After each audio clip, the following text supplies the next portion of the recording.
Silvestres, um podcast do Fauna News. Silvestre não é pet.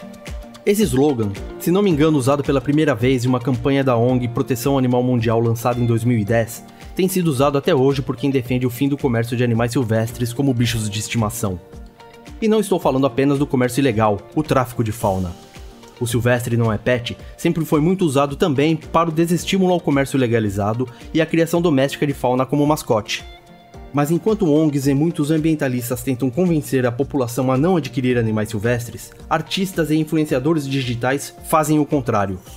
Eu sou Dimas Marques, editor do Fauna News, e neste episódio vamos falar do debate gerado pela divulgação de que a MC Mirella teria sido mordida pelo macaco prego que ela cria como bicho de estimação.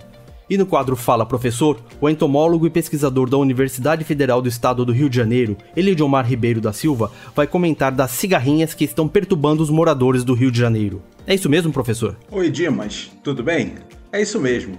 Realmente tem gente reclamando do transtorno causado pelas cigarrinhas. Mas daqui a pouco eu vou mostrar que isso é um pouquinho de exagero. No dia 13 de abril, a cantora de funk postou nos stories de seu perfil no Instagram imagens de alguns ferimentos sobre sua sobrancelha esquerda. Os machucados seriam resultado de uma mordida que ela teria recebido de seu macaco. Houve um desmentido dias depois, com uma alegação de que a mordida foi dada por um cachorro. O que não alivia a discussão criada pelo fato de que o macaco prego está sendo criado como pet. MC Mirella comprou esse animal em janeiro de 2020 do único criadouro comercial legalizado da espécie, que fica em Santa Catarina. Com quase 13 milhões de seguidores no TikTok, 1,9 milhão no Instagram, 1,2 milhão no Twitter e vídeos com grande visualização no YouTube, MC Mirella é mais uma das potências nas redes sociais que estimula a criar macacos como pets. E no universo do funk, ela não é a única. MC Rick, que só no Instagram tem 2,7 milhões de seguidores, também já comprou um macaco prego desse comerciante. O cantor latino e o ex-jogador de futebol Emerson Sheik também já foram notícia por criarem macacos. E por falar em Emerson Sheik, a ex-namorada do jogador, a modelo e apresentadora Nicole Baus, comprou 2 filhotes de macaco prego no final do ano passado. Por 90 dias, ela criou os animais, postando inclusive vídeo deles em redes sociais. Em uma ação de fiscalização da Polícia Federal e do IBAMA no começo do ano, descobriu-se que a documentação de compra dos 2 macacos era falsa. Os animais foram apreendidos. Nicole Baus havia sido enganada. Ou seja, os macaquinhos eram vítimas do tráfico de fauna. Macaco prego legalizado não é acessível para qualquer um. Um filhote custaria em torno de R$50 mil. Com tanta gente famosa desfilando com seus macacos em ambientes glamourosos, com correntes de ouro no pescoço e em carrões, nada mais natural que o animal se torne mais um objeto de desejo de fãs e seguidores. E como não é todo mundo que pode pagar o preço cobrado pelo comerciante autorizado, o tráfico de fauna acaba sendo a alternativa. É uma alternativa porque no Brasil, o comércio ilegal de animais silvestres é considerado um delito de menor potencial ofensivo, em que traficantes raramente são condenados e pela impunidade vigente, o crime é normalizado. Além disso, ter animal silvestre como pet, seja um passarinho em gaiola, um papagaio empoleiro, um jabuti ou até um macaco, não é visto como um costume problemático. Pelo contrário, com a ajuda de pessoas famosas, tem se tornado símbolo de status. Essas celebridades e o próprio Estado brasileiro, que permite que primatas sejam comercializados legalmente como bichos de estimação, vão contra o que dizem os cientistas. A Sociedade Brasileira de Primatologia é categórica ao afirmar que criar macaco como mascote é cruel e perigoso. Em 2021, a entidade lançou a campanha Macaco Não é Pet. A ideia era desestimular as pessoas que estejam pensando em adquirir um macaco e mostrar para o poder público o absurdo desse tipo de comércio. Eis alguns argumentos da Sociedade Brasileira de Primatologia. 1. Macacos são animais sociais que precisam interagir com outros da sua espécie. Vale lembrar que a interação com humanos não substitui a convivência com outros macacos. 2. Para serem vendidos, os filhotes são separados das mães em um período em que ainda são dependentes delas. Nos casos de tráfico de animais, há ainda a possibilidade de as mães serem mortas para ocorrer as capturas de filhotes. 3. Macacos podem transmitir doenças para humanos e nós também somos fontes de enfermidades para eles. É o caso da herpes humana, que mata os macacos de espécies nativas do Brasil. 4. Macacos retirados da natureza deixam de cumprir suas funções ecológicas. E 5. Reforçando tudo o que estamos falando neste episódio, a exibição de macacos como pets em vídeos, fotos, etc., do tipo feito pelos famosos, é um estímulo ao tráfico desses animais. Recentemente, no último dia 13, relatamos no portal do Fauna News o caso de um macaco prego vestindo fralda e com uma corda amarrada no corpo que foi resgatado em Dourados, no Mato Grosso do Sul, por bombeiros e pela PM Ambiental. O animal, que deve ter fugido de alguma casa da região, estava enroscado em um galho de árvore. Ele é mais uma vítima de traficantes de fauna. Criar animal silvestre como bicho de estimação é um costume humano que deve ser desestimulado. É um capricho do homem que causa sofrimento, além de desequilíbrio aos ecossistemas. Animal silvestre não é pet. E chegou o esperado momento do comentário do professor Elidiomar Ribeiro da Silva, entomólogo e pesquisador da Unirio, sobre as cigarrinhas. Fala, professor, o que esses insetos estão aprontando? Você já reparou que nas noites mais quentes costuma aparecer na sua casa um inseto bem pequeno, geralmente verde, e que é atraído pela luz da TV ou do monitor do computador? Esse insetinho costuma ficar subindo, caminhando pela tela. Quando atinge o alto, voa para baixo, para logo depois reiniciar o movimento. Ou pode também ficar paradinho na tela um tempão, imóvel, até que finalmente se agita, alça voo e desaparece. Pois bem, esse inseto é uma cigarrinha, integrante de uma das mais numerosas famílias de insetos, cientificamente chamada de Cicadelidae. Passando para o português, são os cicadelídeos. As cigarrinhas, junto com as cigarras, que são aquelas que cantam na primavera e no verão, os soldadinhos, as cochonilhas e outros insetos aparentados eram incluídas em uma ordem à parte, chamada Homoptera.